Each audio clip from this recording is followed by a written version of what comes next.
یہ فرمایا کہ ہر بیماری کی دوا بھی موجود ہے، شفا بھی موجود ہے، لیکن دنیا والے ابھی تک کہتے ہیں نا، جن جن بیماریوں میں آج کے دور کے ڈاکٹرز چائنا سے لے کے امریکہ تک کہ اس کا کوئی علاج نہیں ہے، اس میں زیادہ تر شیطانی عمل دخل ہوتا ہے. جہاں مریض کو لا علاج قرار دیتے ہیں وہ اب ڈاکٹرز کے بس کی بات نہیں رہتی. اب آپ کو اللہ کے کلام کی طرف اور اللہ کے رسول کے طریقے کی طرف رجوع کرنا چاہیے، لیکن میں کہتی ہوں سب سے پہلے اسی کی طرف رجوع کرنا چاہیے. آپ کو وہاں تک جانے کی اور وہاں سے جواب سننے کی ضرورت ہی نہیں رہتی. اللہ تعالیٰ پہلے ہی سب چیزیں درست کر دیتا ہے، کیونکہ جس نے پیدا کیا اس جسم کو وہ اس کو ٹھیک کرنا جانتا ہے. بعض اوقات آپ دیکھتے ہیں دعائیں کر کے ہی لوگ ٹھیک ہو جاتے ہیں. میرے پاس ایک اب نارمل بچہ آ رہا تھا جو مینٹلی طور پر تو کافی ٹھیک تھا، لیکن جسمانی طور پر وہ پیدائشی طور پر ویک تھا. اس کو فٹس پڑتے تھے، یعنی ہر منٹ کے بعد اس کو فٹ پڑتا تھا کہ وہ اس کی آنکھیں جو پتھرا جاتی تھی اور جھٹکے سے سر اس کا ایک طرف کو ٹک جاتا تھا. منٹ بعد، کبھی 2 منٹ بعد یا 3 منٹ بعد اس کو فٹ پڑتا رہتا اور ایک سائڈ پہ وہ اکڑ جاتا تھا. الحمدللہ اس کو 1 سال کے اندر اتنا ہو گیا کہ ماشاءاللہ سے وہ یعنی اب اس کو دن میں شاید 2 یا 3 فٹ پڑتے ہیں یا کبھی نہیں بھی پڑتے. اس حد تک وہ بہتر ہو گیا الحمدللہ.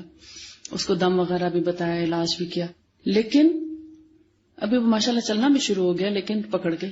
ابھی جب اس کے نانا نانی حج پر گئے تو انہوں نے اسپیشلی اس کے لیے دعائیں کی. تو جتنا عرصہ یعنی 1 سال کا گزر چکا تھا اس کے علاج میں، اس دوران گریجولی فرق پڑ رہا تھا الحمدللہ، اس میں کوئی شک نہیں. مگر جو انہوں نے وہاں جا کے اسپیشلی دعائیں کی اور خوب روئے اور اللہ سے جیسے کہتے ہیں نا گریہ زاری کی کہ یا اللہ ہمارے اس نواسے کو مکمل طور پر صحت یاب کر دے. تو اس دفعہ جب وہ 15 دن کے گیپ سے آئے تو میں نے ڈراسٹک چینج دیکھا. اس کی لک بھی چینج ہو چکی تھی. یعنی ہوتا نا ایک بچہ جب جس کو مسلسل فٹ پڑ رہے ہوں تو آپ دیکھتے ہیں کہ ان کی شکلوں میں ایک خاص فرق آ جاتا ہے. بہت بہت بہتر تھا. تو میں نے کہا یہ تو ماشاءاللہ بہت بہتر ہے. تو اس نے بتایا کہ انہوں نے خاص طور پر اس کے لیے بہت دعائیں کی وہاں جا کے، اللہ کے گھر جا کے. تب دیکھیں کہ حالانکہ دوا کرانا بھی سنت ہے، علاج کرانا بھی سنت ہے، مگر دعا سب پہ سبقت لے جاتی ہے. اس لیے دعا اور دم کا سہارا نہ چھوڑیں. اور مجھے پوری امید ہے کہ 5 سال کی عمر تک پہنچتے پہنچتے انشاءاللہ وہ بالکل ایک نارمل انسان بن چکا ہوگا. ساری اب نارملٹیز ختم ہو چکی ہوں گی. اور اس سارے میں بھی میں سمجھتی ہوں شیطان کا بہت بڑا عمل دخل ہو سکتا ہے، کیونکہ جب ہم آپ خود پڑھیں گے طریقہ علاج تو آپ کو اندازہ ہوگا کہ اب نارمل بچوں میں صرف فزیکل پرابلم نہیں ہوتے، اسپرچل پرابلمس بھی وہاں ہوتے ہیں. ان کو دم اور دعا کی ضرورت ہوتی ہے. ایک عام جسمانی بیماری ہے نا کہ ابھی اب بیٹھے تھے، ابھی گلا خراب ہوا، کھانسی شروع ہو گئی یا فلو ہو گیا، تو آپ کہتے ہیں کہ میں جلدی سے کوئی دوا کھا لوں. خیال ادھر ہی آتا ہے نا. کبھی بھی فوری طور پر دوا کی طرف رجحان نہ کیا کریں.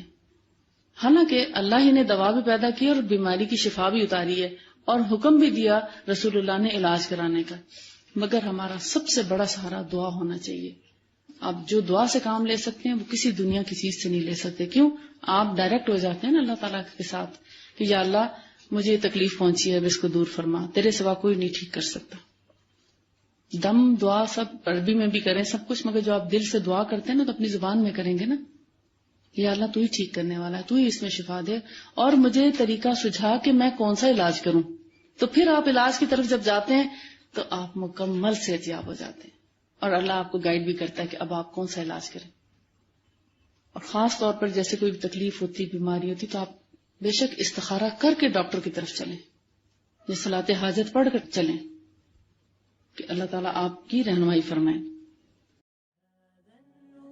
شفاء صدور فاض وعطر كل لسان